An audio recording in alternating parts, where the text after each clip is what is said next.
여러분, D.L. 무디에 대한 일화는 참 많은데요. 제가 처음 예수 믿을 때 우리 장인 목사님이 D.L. 무디에 대한 일화를 설명할 때는 이거였어요. 그게 뭐냐면 D.L. 무디가 교회 다니면서 은혜 받고 주일학교 아이들을 가르치고 싶어가지고 너무 마음이 뜨거운 거예요. 그래서 담임 목사님께 가서 상담을 했습니다. 저도 주일학교 선생님 좀 하게 해주세요. 그랬더니 담임 목사님이 이런 제에 거절을 했어요. 당신은 사투리를 너무 많이 쓰고 그래서 아이들에게 교육적으로 나쁜 영향을 주기 때문에 안 됩니다. 못합니다. 그래서 무디는 얼마나 실망이 됐겠어요. 못 배운 것도 한 맺혔는데 그래가지고 산에 올라가서 기도를 합니다. 막 밤을 새워서 기도하다가 성령의 불을 받게 돼요. 가뜩이나 심령이 뜨거운데 더 주체 못했겠죠. 그래서 내려와가지고 골목에서 아이들이 노는데 그 아이들에게 얘들아 이리 와봐. 왜? 주일학교 교사하는 게 원이었기 때문에. 그랬더니 애들이 막 갑자기 대굴대굴 구르면서 자기들 죄를 회개하는데 뭐 무슨 죄를 지었다, 남의 물건을 훔쳤다, 친구를 때렸다 막 대굴대굴 구르는 거예요. 이래가지고 아이들이 모이기 시작해서 골목 주일학교를 최초로 연 사람이 D.L. 무디예요. 그래가지고 막 골목의 아이들이 막 북적북적하고 엄청나게 모이니까 그제서 인정을 해줘서 주일학교 선생님부터 시작한 분이 세계적인 세기의 부흥사가 됐습니다. 한 번은 이 무디 목사님이 미국의 아주 명문 대학에서 집회를 한 겁니다. 근데 집회를 마쳤더니 어떤 사람이 무디를 찾아왔어요. 그리고 집회 시간 내내 그의 설교에서 잘못된 철자, 표현, 문법을 적은 종이를 보여주면서 무디의 실력이 이렇게 형편이 없었다라고 망신을 주는 겁니다.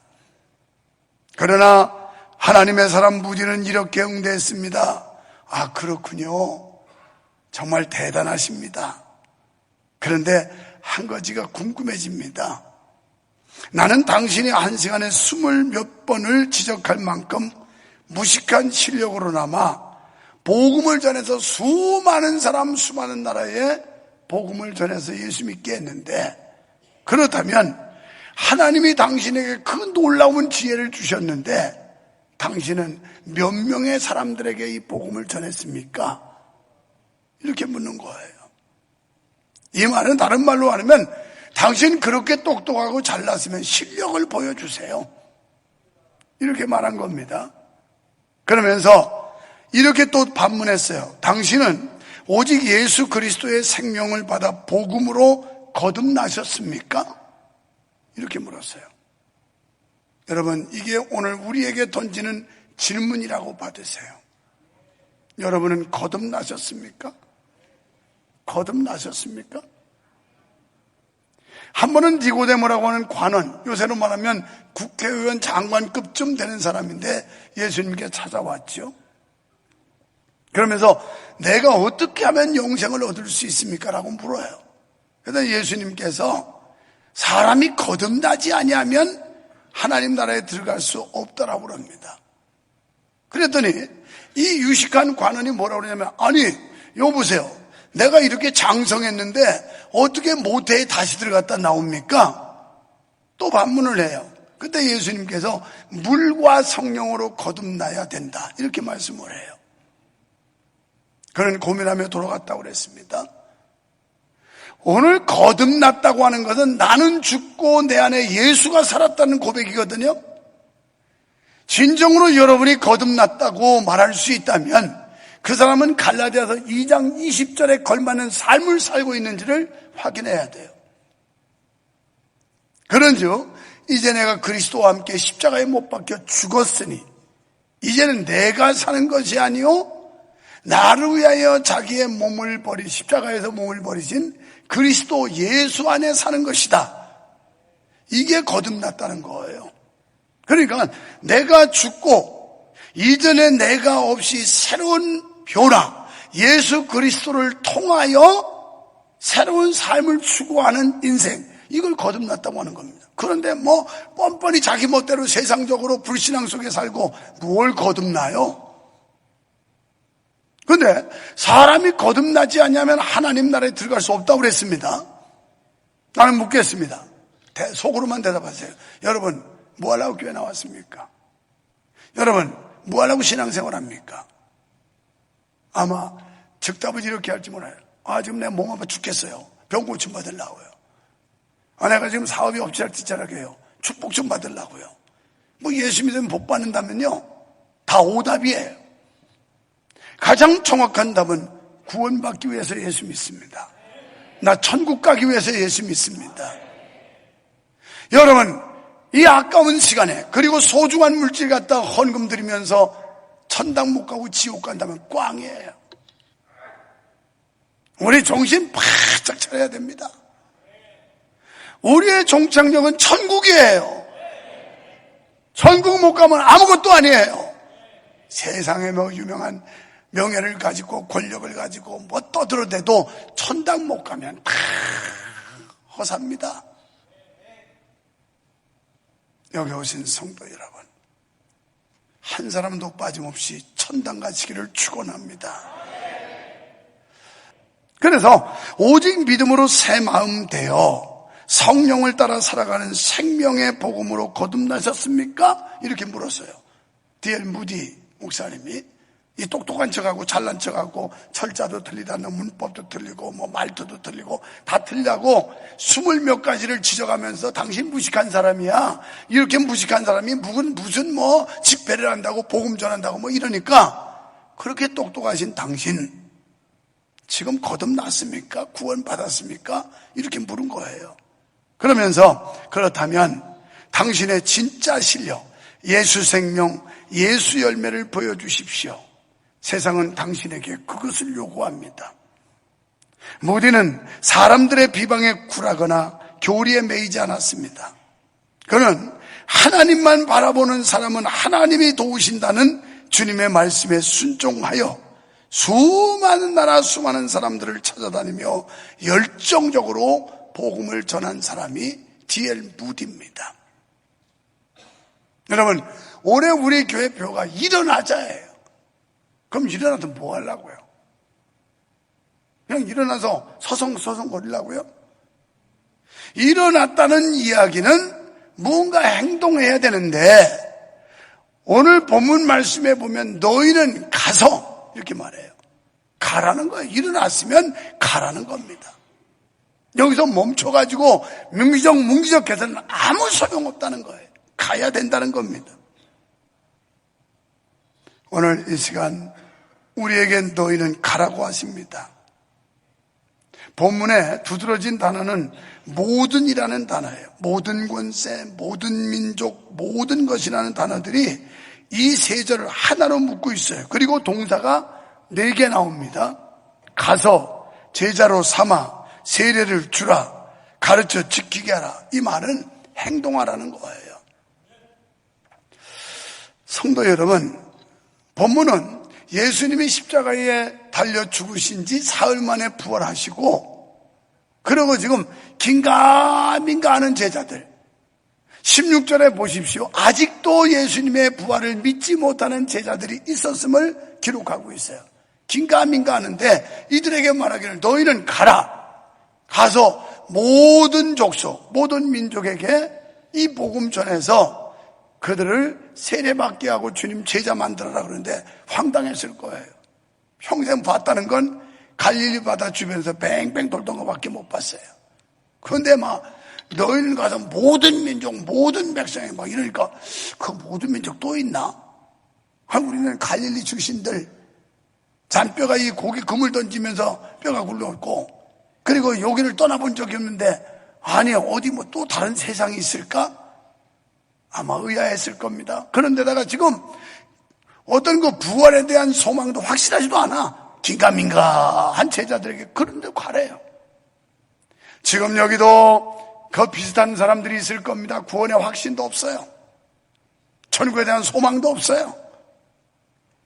예수님을 만난 적도 없어요. 긴가민가 그냥 좋은 게 좋다고 왔다 갔다 하는 이런 분들이 있을 수 있어요. 그런데 그런 분들에게까지도 가라는 거예요. 가라. 어디로? 모든 민족, 모든 백성, 모든 족속에게 가라는 겁니다. 이 말씀을 예수님의 지상명령이라고 말합니다. 그리고 예수님께서 마지막 하신 말씀으로 이걸 유언이라고도 말해요. 사람이 죽을 때 마지막 남긴 말은요, 어떻게라도 생전에 있는 사람들이 그거 이루어주려고 굉장히 노력을 해요. 이게 유언이라는 마지막 말이에요. 그렇게 중요하게 받아들인다는 거죠. 그런데 예수님께서 부활 승천하시기 전에 마지막으로 우리에게 남겨준 말이 이 지상명령, 너희는 가서 모든 족속으로 제자를 삼아 아버지, 아들, 성령의 이름으로 세례를 주고 내가 분부한 모든 것을 가르쳐 지키게 해라. 이게 명령입니다. 먼저 우리를 향하여 가라고 하십니다. 예수님의 부활을 의심하는 제자들에게 가서 제자 삼으라고 명령하십니다. 그런데 여기 중요한 단어 가라, 이 말은 헬라어로 포르텐테스라고 하는 그런 헬라어입니다. 이 원어를 보면 한계를 넘어서서 끝까지 끝없이 지속적으로 나가라고 하는 군사적 용어예요. 이 단어가. 그러면서 다시 말하면 막 총탄이 빗발치듯이 쏟아지는데 가라는 거예요. 요즘 시대적으로, 환경적으로 사람들이 반항하고 반발하고 거부하고 또 문화적 어떤 충돌 이런 것 때문에 힘들지만, 그런데 그 한계를 넘어서 가라는 겁니다. 군사적 용어예요. 명령이에요. 자, 오늘 하나님께서 우리에게 가라고 하는 명령은 영광스러운 은혜의 책임인 줄 믿습니다.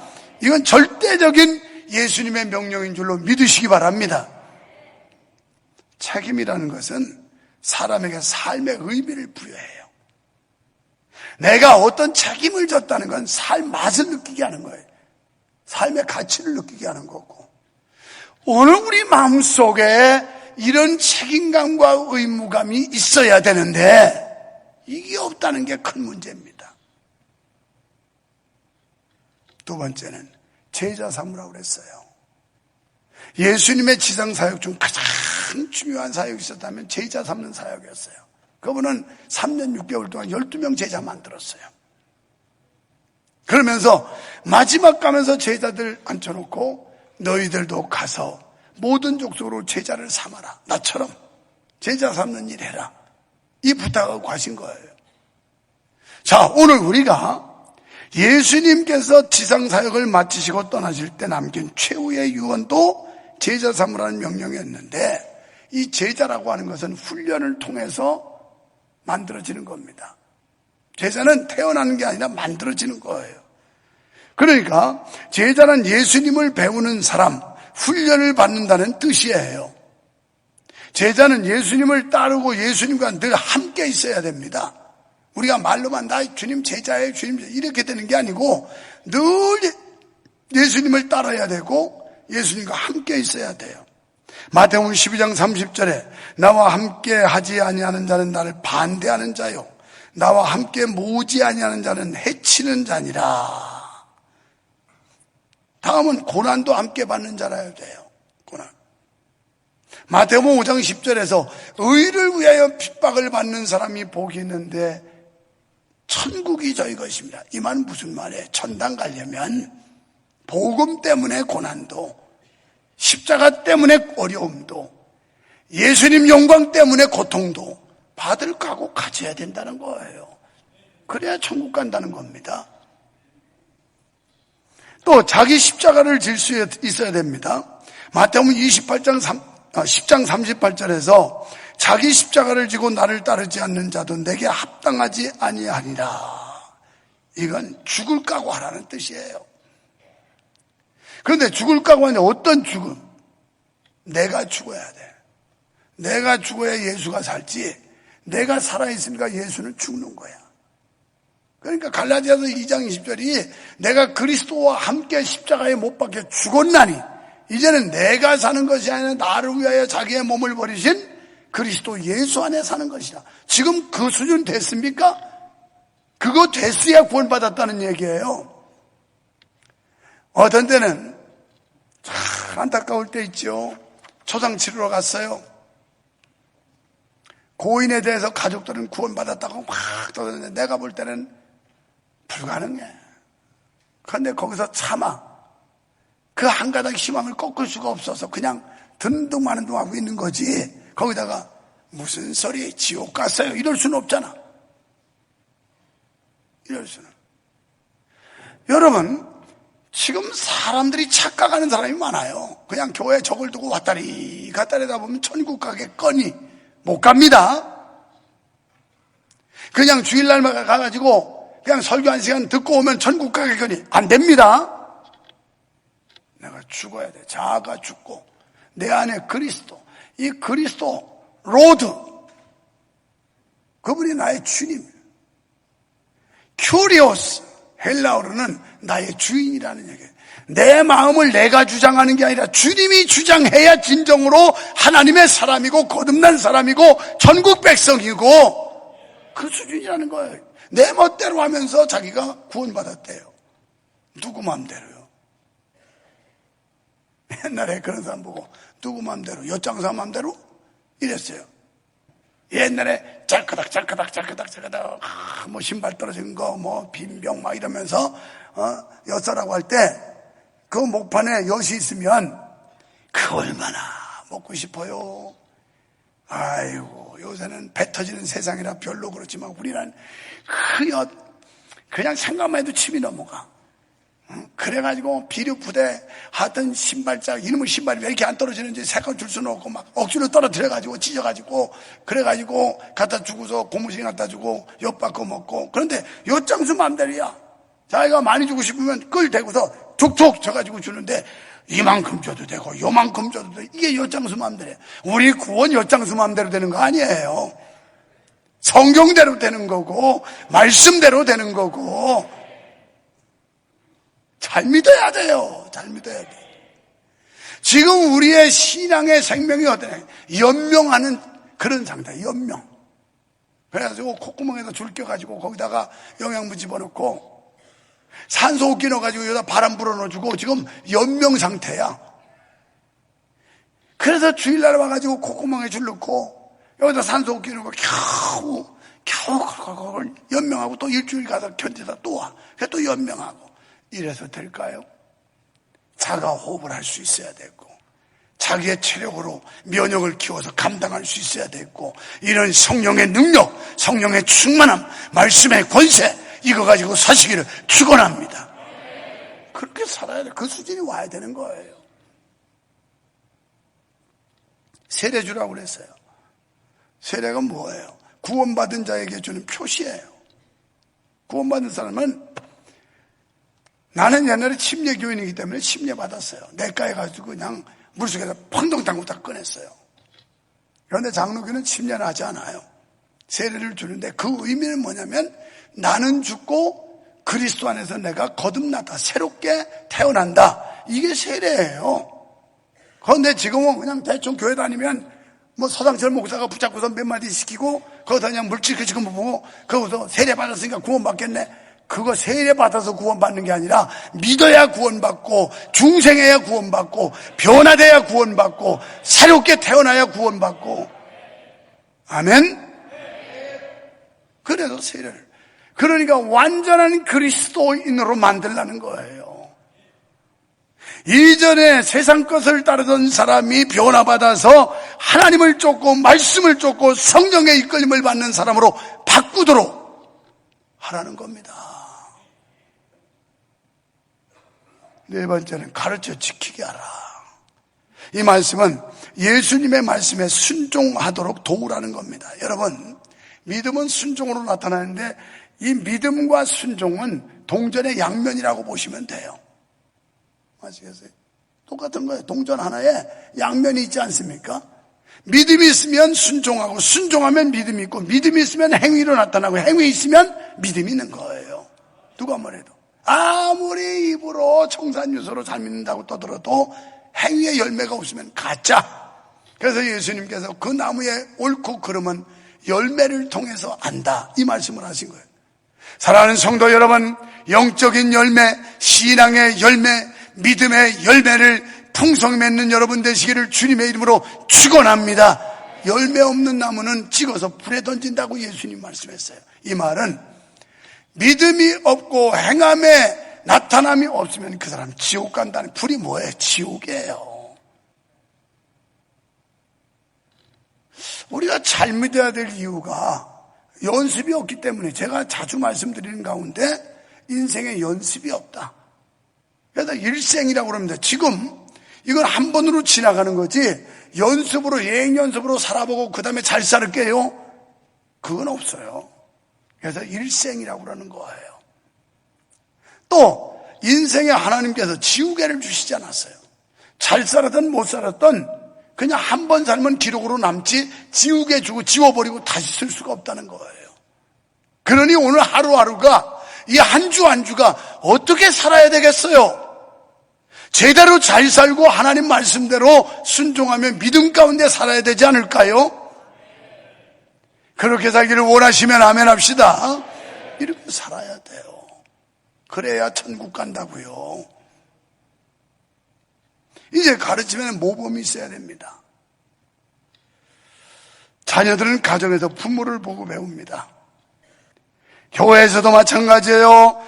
나중 믿은 사람들은 먼저 믿은 선배들을 보고 배웁니다. 때문에 우리 교회를 일찍 온 선배든 아니면 신앙생활의 연조가 오래된 성도든 선배라면 선배다워야 되는 거예요.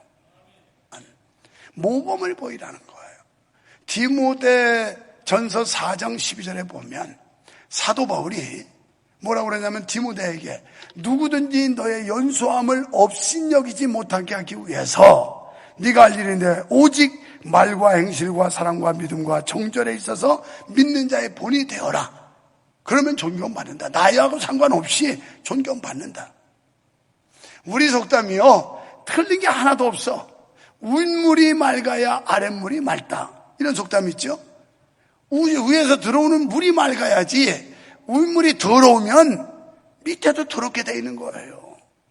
그러니까 선배들, 교회 온 순서가 됐던 신앙생활의 연조가 됐던 선배면 선배가 앞장서서 잘 나가면 후배들은 그거 따라서 막 열심히 보조를 맞추지만, 선배가 땡땡이 치고 영 제대로 안 하고 그러면 후배들도 그 기준 두고, 아이 뭐 저 사람들도 저렇게 믿는데 내가 뭔데 뭐 열심히 하고 내가 뭐 그렇게 할 이유가 있나, 이렇게 되는 거예요. 그 다음에 가르쳐 지키게 하라는 것은 멈추지 말고 계속 하라는 거예요. 계속. 우리도 계속 배워야 됩니다. 지금 우리가 얼마나 교만에 빠졌냐면, 내가 신앙생활 한 지 언제고요? 지금 나이가 몇 살인데요? 신앙생활 연조 가지고 천국 가는 것도 아니고요, 나이 가지고 천당 가는 것도 아닙니다. 착각하지 마십시오. 믿음으로 가는 거예요. 믿음으로. 아멘. 그래서 온전한 믿음을 갖기 위해서 우리는 끊임없이 노력하면서 배워야 된다는 겁니다. 그래서 이 가르치라는 원어의 뜻은 현재 분사예요. 현재 분사. 과거 분사가 아니고 현재 분사로 계속 발전하기 위해서 배워야 된다는 겁니다. 그리스도께서 명령하신 뜻을 가르쳐 지킬 수 있도록 해야 합니다. 추상적이고 이론적인 교리로 끝나서는 안 되고 반드시 지키고 순종하도록 가르쳐야만 합니다. 지켜지지 않는 교리나 가르침은 맛있는 소금이나 기름 없는 등불처럼 아무 쓸모가 없어요. 여러분, 제자를 삼으면 우리가 먼저 제자가 되어야 합니다. 하나님은 지금도 쉬지 않고 일하십니다. 세상 모든 사람들이 구원받도록 하나님은 지금도 일하고 역사하고 계십니다. 그리고 우리에게 너희도 가서 제자 삼으라고 말씀합니다.